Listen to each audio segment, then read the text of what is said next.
The honorary advisor to the governor of Zamfara State, Professor Kabir Mato, joins us from Washington, D.C. for more deliberation with the UN team. Thank you so much for taking time out of your very busy schedule to join us for this discussion on the program. Thank you very much, and good afternoon. Good afternoon to you too. Now, how do the northern governors plan to collaborate with the United Nations to address the challenges facing their states? Well, obviously the problems in Nigeria generally, and in northern Nigeria especially, has grown to a gargantuan proportion, where any form of assistance and support that the governments will be able to secure from not just within the country but outside of the country, in order to be able to stem the rising cases of insecurity and economic backwardness of the region in particular. I think it's a welcome development. The United Nations organization, as you know, now has a special place for subnational governments, and I think it's better to understand the crisis that each subnational is facing with a view to perhaps profiling particular solutions, in order to be able to deal with these massive challenges, that have culminated into heavy insecurity, where life is gradually becoming so nasty in substantial parts of Nigeria. So I think the UN system has a very important role to play in several areas in addressing, using at least technology to address the issue, to support the states to and the nation at large to address the issue of insecurity, poverty, the energy transition, and so on and so on. And I think these are some of the major issues that a lot of the governors are talking about.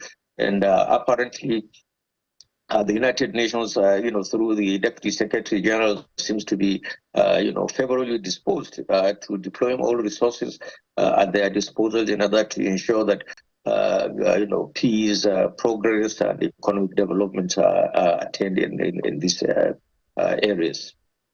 Now, Governor Hyacinth earlier of Benue State mentioned something about insecurity and how it has impacted agricultural productivity in northern Nigeria. Can you tell us more about that?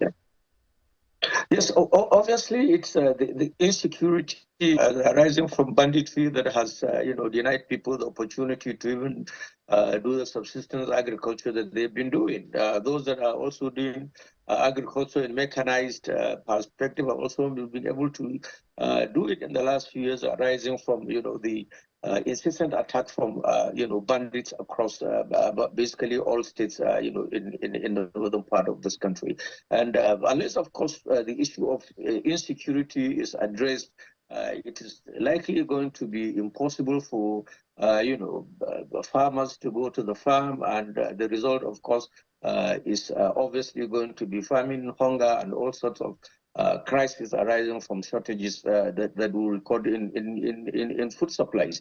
So the governor of Benue State, and of course all the other governors that are in Washington, are particularly worried about the growing insurgency, or the growing banditry activities that is taking place here, which has impacted very negatively on the capacity of our farmers to produce. And as you said, it's so dangerous to the extent that if we're not careful, this matter is not addressed as soon as possible, we may run into a more deeper crisis. So it's the same crisis. It's not just the governors of the Northwest, including the governors of Plateau, Niger, and Benue State. They are all here in Washington. They are holding consultative meetings with relevant international bodies that have so far shown the willingness and interest in contributing positively in addressing this very serious security challenges that has translated into different forms of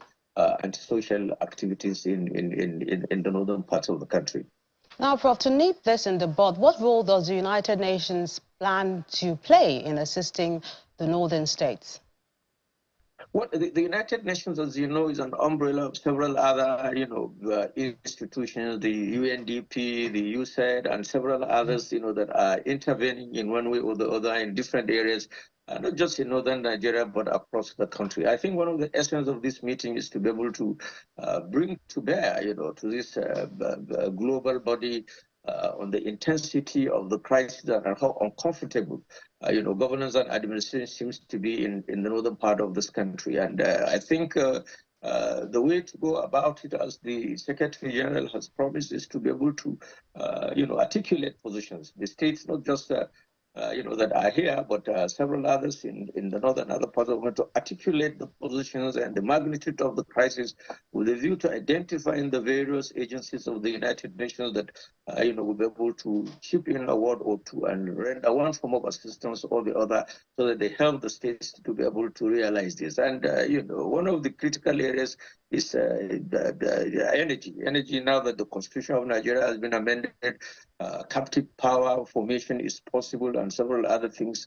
The state and the private sector are now at liberty to generate sufficient power and electricity to be able to run the local economy, the small and medium scale enterprises, agriculture, and so on and so forth. So, I do believe very sincerely that, the meetings that are going on here provides this ample opportunity for the United Nations to be able to link the respective states and the relevant institutions under it, as well as the private sector that may be interested in alternative sources of energy, so as, first of all, to be able to generate sufficient power to run the economy, small and medium scale enterprises, like I said, as well as the cottage and other form of agricultural industry. So this, in my view, it's a very important meeting, and so far, I'm not speaking on behalf of the northern governors, but so far for the meetings that I have attended, I have seen that the response has been very positive. The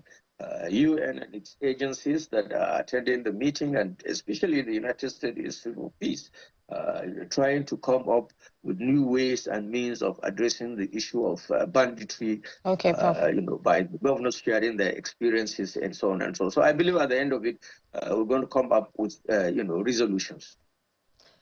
Okay, Professor Kabir Mato, a pleasure sharing your thoughts with us on the program. Thank you very much.